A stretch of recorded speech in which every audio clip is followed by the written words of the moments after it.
Pues ambas ponencias dan para mucho que comentar. Abrimos la ronda de comentarios y preguntas a quienes están en Zoom. También les invitamos a que levanten su mano, y a quienes nos están viendo por YouTube a que dejen sus comentarios ahí en el chat. ¿Alguien de aquí del público quiere hacer alguna pregunta o comentario? ¿No? De las personas que están en Zoom, ¿alguien quiere preguntar algo? ¿No hay comentarios de YouTube? ¿Sí? Adelante, Elia. Gracias. Muchas gracias a ambos, muy interesantes. José Daniel, desde el principio que dijiste… No se escucha. ¿No se escucha ya? Es que no estaba muy bien. Sí, desde un principio me llamó la atención, claro, nunca había considerado los mapas un poco como las imágenes, digamos, que representan, o más bien las imágenes más artísticas, en el sentido que los mapas no necesariamente eran tan científicos como uno pudiera creer, ¿no? Y siempre, más bien, te digo, desde un principio me quedó la duda de cómo descubres que las trazas de la ciudad no corresponden a lo que estás viendo en los planos. ¿Y cómo va cambiando eso a lo largo del tiempo? O sea, a lo largo desde el fines del siglo XVIII hasta fines del siglo XIX, que es lo que nos has mostrado tú.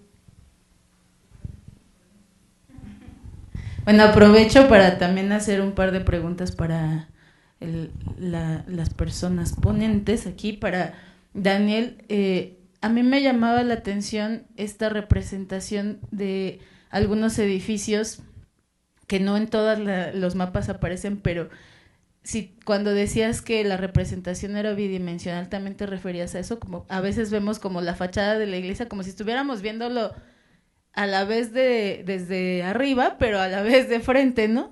Entonces, y esto pues se ve desde, incluso, no sé, recuerdo algunos códices que tienen representaciones geográficas y hacen esto, ¿no?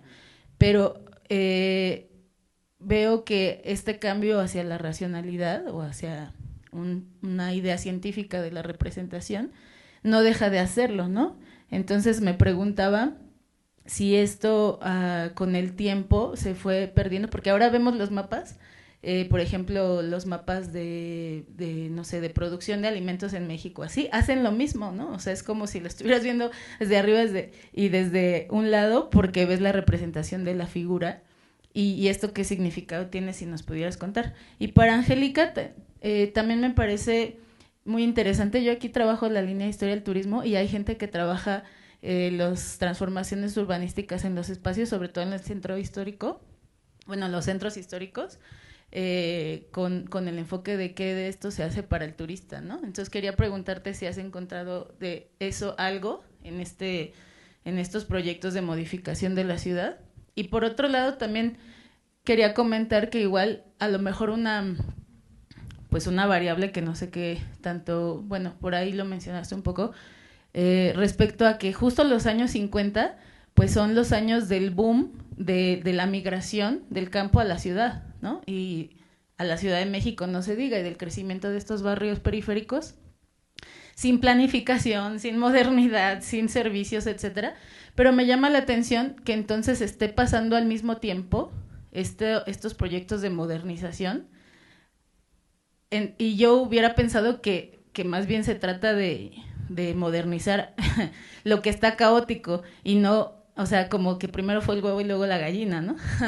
Pero me llama la atención justo que esté ocurriendo al mismo tiempo, ¿no? Y además, esto que decías de arrasar con barrios o con lugares que dan una imagen negativa de la ciudad, en estos lugares que además son de tradición, como Tepito, Peralvillo, etcétera, donde hay pues pobreza, marginación, etcétera, como en la película de Los Olvidados, me acuerdo mucho de eso, pero como por justamente la Ciudad de México está creciendo exponencialmente, justo por la migración del campo a la ciudad, pero caóticamente, ¿no? Entonces, como si esa parte del contexto tiene que ver con por qué se quiere modernizar o planificar esta ciudad de la forma en la que lo has expuesto. Entonces, creo que sí ya hay alguien que anotó en el chat, ¿no? ¿No? Es que vi por ahí un comentario en el chat, pero bueno. Entonces les paso el micrófono así en el orden en que expusieron. Pues muchas gracias por las preguntas. ¿Cómo me di cuenta de que la traza no necesariamente corresponde? Porque mi interés por esto de los sesgos de producción de cultura del siglo XIX es porque más bien hace tiempo estuve trabajando en un proyecto de digitalización de cartografía histórica. Y entonces, bueno, además de los problemas de georreferenciación, de los cartografía histórica a los sistemas de información geográfica contemporáneos, digamos que los solucionamos, ¿no? Siempre hay desfases por ahí, pero digamos que están medianamente compatibles. Pero justo al momento de hacer, es quizás una minucia y fue, vaya, como este pequeño detalle fue el que me sirvió como para darme cuenta de quizás de la precisión. Y no es que le quiera pedir peras al olmo, pero justo, si nosotros pensamos que las representaciones digitales que hoy tenemos de la Ciudad de México son más exactas, más precisas que las que podemos tener en el siglo XIX, cuando uno trata de empatar ya no la georreferenciación, sino el trazo de una cuadra con respecto a una que hoy todavía puede ser identificable, por un lado, o sea, encuentras las distorsiones, ¿no? Nuevamente, esto podría parecer como pedirle muchas peras al olmo, pero digamos que una cosa me llevó a la otra. Porque entonces me di cuenta de que hay algunos edificios tradicionales en algunos mapas particulares, no en todos, eso es cierto, y estoy pensando en el Palacio de Minería, en donde los patios están muy mal representados, pero muy, muy, muy mal representados. Hay algunos mapas que solamente reconocen como un mapa, o digo, perdón, como un patio central gigantesco en lugar de los tres que tiene. Entonces va por ahí. El propio mapa de Antonio García, de Diego García Conde, también como que solo le preocupa representar que los edificios, por ejemplo, tienen patios. Entonces, ¿qué es lo que quiero decir con ello? Si uno ve el mapa, dices, claro, es un edificio con patios, es un edificio que es consistente, porque geométricamente lo es y te da esa sensación.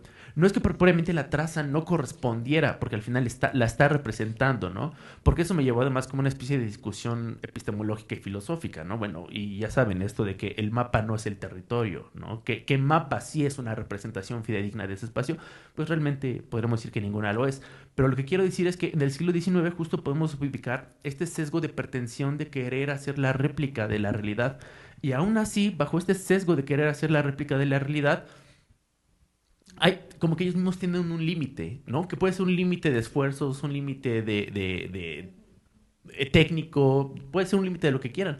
Pero al final lo que importa es la representación de un espacio geométricamente consistente, más allá de saber si es o no así en la realidad. Lo cierto es que la representación de este espacio geométricamente consistente tiene, al menos todavía hasta hasta Diego García Conde, tiene funciones de administración del territorio, ¿no? Y hay una calle particular en el centro de la Ciudad de México, no recuerdo cuál es, que se abre como en sentido simétrico a ambos lados de la calle, se abre una especie de cuadrante que en el mapa de Diego García Conde es simétrico, o sea, es claramente simétrico y son calles que hasta la fecha podemos identificar supervivencia. Y lo cierto es que la calle que se abre al norte tiene un bloque mucho más grueso y la calle que se abre al sur tiene un bloque mucho más angosto. Lo que vemos en el mapa es la consistencia geométrica. Entonces, uno se da cuenta de que el mapa no representa tal cual el espacio, como poniendo atención a algunas minucias, ¿no? Y nuevamente, esto tiene que ver es con un conocimiento que se me vino, bueno, como algo de lo que me percaté al hacerlo, ¿no? O sea, si yo hubiera visto el mapa, quizás hubiera seguido pensando que así está, pero como al tratar de digitalizarlos, cuando digo, y además, ¿qué hago, no? ¿Qué quiero representar? ¿El espacio histórico o el espacio que hoy puedo ver y a través del cual puedo identificar un espacio histórico? Es un problema que no viene para acá, pero que digamos que en términos... Es curioso porque primero tuve que hacer el ejercicio y luego como detenerme a reflexionar sobre las implicaciones filosóficas y epistemológicas. O sea, hasta hace algunos pocos años se solía creer que, por ejemplo, estos mapas, estoy pensando particularmente en las relaciones geográficas, que tienen una proyección oblicua o, digamos, paisajística desde un punto alto, un cerro por lo general, eran como, se pensaba que eran como intentos de representaciones de cartografía que no lo habían logrado. Hoy la manera en que se están eh, caracterizando ha cambiado, ¿no? Como más de una especie de hibridación de conocimiento. Más allá de pensar que es una especie de progreso en la representación del espacio, lo que es interesante, en lo que tenemos que poner atención es cuando un espacio se representa en proyección obliqua y cuando se representa en proyección ortogonal, ¿no? Cuando se representa, como dices, así en esta mirada que ve como en 3 dimensiones y cuando se representa de manera desde el cenit hacia el piso. Dependerá de lo que quiera comunicar, incluso si es un trabajo científico o si es una cartografía científica. Lo que me llama mucho la atención, nuevamente, se supone que estos cartógrafos del siglo XIX están apostando por el conocimiento, por la representación científica del espacio, pero aún así les interesa la representación tridimensional, no la abandonan. Podremos pensar que se está abandonando la proyección tridimensional, pero no, porque por eso les interesa imaginar un signo de representación cartográfica que proyecte el volumen de algo que está en el espacio, ¿no? Pero es un ejercicio de imaginación. Ahora, les preocupa mucho esto de que no sea artístico, pero sí se detienen a dibujar arbolitos, en lugar de solamente simbolizarlos a partir de un signo, ¿no? Pero ellos dicen, pero la representación del arbolito no es ornamental, o sea, esto ya no lo mencioné en la presentación, pero es también como un ejercicio de repensar qué sí es científico en términos del siglo XIX y qué no es científico. Y es científico dibujar arbolitos, pero no edificaciones en una proyección oblicua, ¿no? Y es científico dibujar pastito y cosas así, pero no es científico lo otro. Entonces va por ahí, ¿no? Pues igual gracias por las preguntas. Sí, digamos, justamente, bueno, primero sobre el turismo, ¿no? Creo que sería complicado y aventurado decir que en este momento se piensa justamente la transformación urbana con miras hacia el turismo, sobre todo porque justamente se estaba haciendo énfasis, ¿no?, en consolidar la economía industrial todavía en la década de los 50, ¿no? Si bien, por ejemplo, el Paseo de Reforma se amplía, ¿no?, tiene más bien una racionalidad que tiene que ver con el automóvil, ¿no? Y cómo se incrementan los flujos, ¿no? Las arterias viales para la conexión de la ciudad. Eso por un lado, digo, también, pero es verdad que, pues bueno, el turismo y sobre todo las sociedades postindustriales en Europa o los Estados Unidos ya estaban transitando a una economía postindustrial basada en los servicios y que, pues claro, el periodo de posguerra, ¿no?, sobre todo los años 50 y 60, pues van a marcar el turismo moderno, ¿no?, sobre todo con las prestaciones y las vacaciones pagadas de algunos trabajadores, ¿no?, del norte global. Bueno, y creo que eso también lo vemos un poco más claro en los años 60 a partir de la Declaración de Quito, por ejemplo, ¿no?, en donde los centros, donde el turismo y los centros de las ciudades y particularmente los centros históricos van a tomar una preeminencia importante, ¿no? Creo que en este momento todavía la noción de patrimonio, si bien ya había discusiones, ¿no?, sobre todo con el proyecto de la zona centro sobre la preservación, ¿no?, de esa ciudad colonial, ¿no? Esas discusiones creo que todavía no van a circular de esa manera hasta los años 60 y la idea de la economía basada en el turismo no va a ser uno de los énfasis en los que se van por lo menos en este momento no va a tener gran repercusión, ¿no?, la idea del turismo. Por otro lado, sí, la cuestión es justamente, ¿no?, lo que sucede en la década de los 50 es el crecimiento exponencial, ¿no? Se duplica la población de la Ciudad de México y a partir de los años 50 pues empezamos a hablar de la zona metropolitana del Valle de México, ¿no? Son los primeros municipios conurbados del Estado de México, ¿no? Tlalnepantla, Ecatepec, ¿no?, posteriormente Nezahualcóyotl, etcétera. ¿Y qué está pasando? ¿Por qué se pone la mirada en el lugar en donde sí hay, ¿no?, donde hay justo esa racionalidad, y por qué la expansión urbana popular no se le está tomando atención, ¿no? Hay muchas discusiones al respecto, ¿no?, pero creo que lo central sería justamente que hay una serie de intereses ligados a las áreas centrales del suelo que tienen que ver con el valor del suelo, ¿no? Las áreas centrales en disputa son y siguen siendo, ¿no?, hasta nuestros días, algo que está allí y que tanto los funcionarios como los desarrolladores, ¿no?, como los desarrolladores inmobiliarios como distintos sectores, ¿no?, están ahí en pugna, y claro, lo que sucede es que tampoco había un aparato gubernamental, ni una administración, ni políticas urbanas, ¿no?, que pudieran hacerle frente a esta expansión vertiginosa de la zona metropolitana. Y pues básicamente era que también, eso es importante, no había una política de vivienda, ¿no? La política de vivienda va a establecerse, primero va a ser sectorial, ¿no?, desde los años 40, y va a estar dirigida específicamente a la burocracia y a las clases medias, ¿no? Y la política de vivienda ya, digamos, popular, ¿no?, o de interés social, pues llegaría hasta los años 70. Entonces también creo que es como una idea de que resuelva la gente como pueda, donde puede vivir, ¿no? Entonces, muy, muy cínico, pero también hay algo de pragmatismo político ahí, ¿no?, que nos ha costado mucho, nos cuesta, ¿no?, las dimensiones de esta ciudad. Digo, somos una de las ciudades más extensas del mundo, ¿no?, con uno de los peores tránsitos, ¿no? Pero bueno, sí, creo que eso sería. Muchas gracias.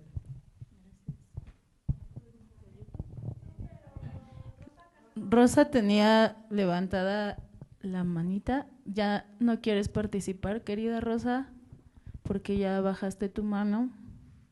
A ver, sí, pensé que ya no había tiempo. Sí, ahí tenemos 5 minutitos todavía. Ok. Es una pregunta más bien hacia Erika y pensando en algunas de las otras ponencias, es decir, la construcción de ciertos símbolos o hitos visuales que marcan el espacio, ¿no? Entonces yo me preguntaba si estaba previsto en algunos de estos proyectos de modernización y de reurbanización, sobre todo en el centro, pensados en los hitos antiguos, o sea, lo que ya existía, es decir, bueno, pues obviamente el eje Zócalo, Alameda, no sé, pero si se pensó en construir otros. O sea, ya como parte del proyecto, más allá de que se hayan realizado, ¿no?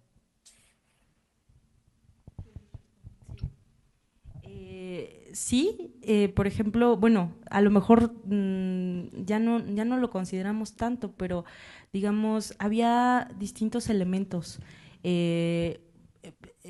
que justamente jugaban ese papel de hitos visuales, de remates visuales, ¿no?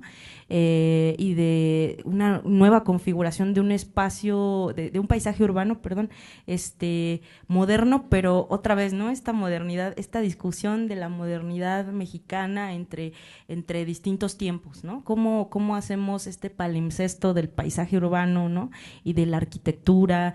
Y por allí, pues estaría, sin lugar a dudas, en el proyecto de la zona de este proyecto de renovación de la zona centro, pues estaría algo que no funciona tan bien, pero es la torre insignia, ¿no?, de Tlatelolco, que está ahí también en el logo del metro, ¿no?, pero que hasta hacia nuestros días pues no tuvo ese lugar, tal vez, ¿no?, como si lo tuvo la simple imagen, ¿no?, rectangular del conjunto habitacional, tal vez, ¿no?, o el metro mismo, ¿no?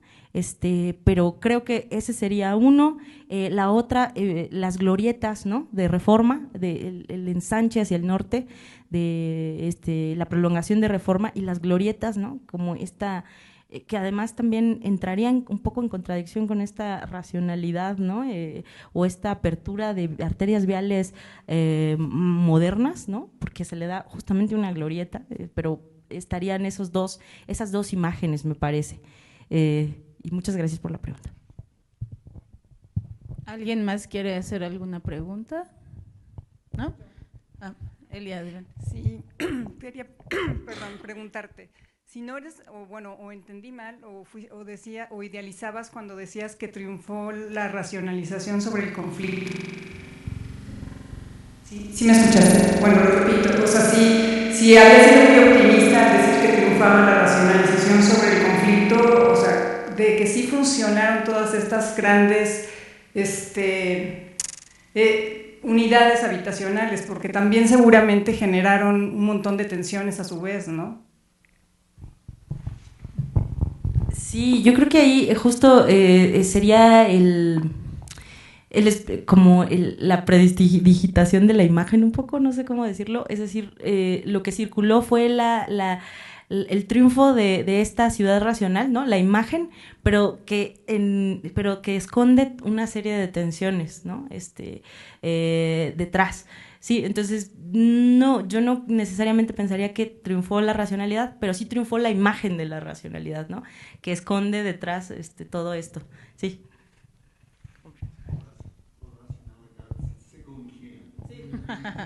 Sí, justo me quedé pensando que para ambas ponencias, digo, como otra variable por donde escarbar, ¿no? Para que lo presentaran aquí, es que me quedo pensando en quiénes son los que hacen estos mapas, ¿no? Que nos pudiera contar un poco más quién está detrás, porque veía, por ejemplo, alguno fue general, alguno era un escritor, gente que está en el Estado, ¿no? En los gobiernos, etcétera. Y pues qué traen, ¿no? No sé si haya memorias, biografías de estos personajes, y lo mismo son los arquitectos y la gente que está en estos colectivos, ¿no? Que están diseñando estos planes de la ciudad y que son gente pues con mucho poder, con mucha cercanía pues con los distintos gobiernos, etcétera, y que habría que conocer también un poco más esas trayectorias de vida para entender desde dónde están mirando y desde dónde están proyectando la ciudad. Y solo quería compartir contigo, Erika, por estos trabajos que hemos estado haciendo en la red de estudios de historia del turismo en México. Para los años 30, no para el tiempo que tú propusiste, pero para los años 30 y especialmente en el cardenismo, sí hay decretos, o sea, de hecho en 1940, me parece, o 1939, hay un decreto de Cárdenas donde dice, para el turismo, porque se iba a realizar un congreso internacional, el segundo congreso, ya no me acuerdo si panamericano, un congreso internacional de turismo que se realizó, y que para ello Cárdenas dice, vamos a pedirle a distintas instancias de las secretarías federales y del Departamento del Distrito Federal que se modifiquen o habiliten o mejoren los espacios de los pueblos típicos para el turismo. Y también en algunos lugares, sobre todo en Michoacán, que los colegas de la Universidad Michoacana de la Facultad de Arquitectura, la doctora Catherine Ettinger, el doctor José Manuel Martínez y el doctor Eugenio Mercado han estado trabajando justamente las modificaciones de lo que uno pretendería creer ahora que es típico, pero que en realidad fueron mandatos. Por ejemplo, esto de pintar las fachadas de blanco y tener techitos rojos, las gasolineras con ciertas características para recibir al visitante, etcétera, y en realidad fueron modificaciones pensadas para el turismo. Y esto es desde los años 30, porque el turismo ya está fuerte, ¿no? Y entonces, por eso me llamaba la atención que en la Ciudad de México, Alberto J. Pani tiene un libro donde habla de las modificaciones que él, estando en la Ciudad de México, también se hicieron un poco pensando en esto, porque era de los personajes que les interesaba modificar la imagen de la ciudad justo con esta modernidad y con servicios para los visitantes, sobre todo extranjeros, en los años 30. Entonces, pues yo me quedé así pensando, si el boom turístico viene en los 50 en México, quizá en algunos de estos proyectos podría verse. Pero bueno, entiendo lo que dices, solo te paso el dato porque pues ahí también creo cosas muy interesantes. Pues bueno, muchas gracias a todas y a todos por estar aquí en esta mesa. Con esto se cierra la jornada del día de hoy. Y pues les invitamos a que estén en línea o aquí presencialmente en la Dirección de Estudios Históricos con la última jornada de este coloquio. ¿Es coloquio? Sí, perdón, ya no sé si es coloquio, congreso. Y bueno, pues gracias a todas las personas que nos escucharon desde YouTube también, a quienes se conectaron por Zoom y a quienes pues vinieron hasta acá a Tlalpan en este día además de aniversario de la Revolución. Felicidades a los ponentes y a los organizadores y muchas gracias también a nuestros queridos Mariano, Julie, Itzel y Mónica, que siempre nos ayudan y hacen posible todo esto desde el Departamento de Difusión de la ADE. Hasta pronto, un abrazo, buenas tardes, buenas noches. Hasta luego. Muchas gracias. Hasta mañana a las 8.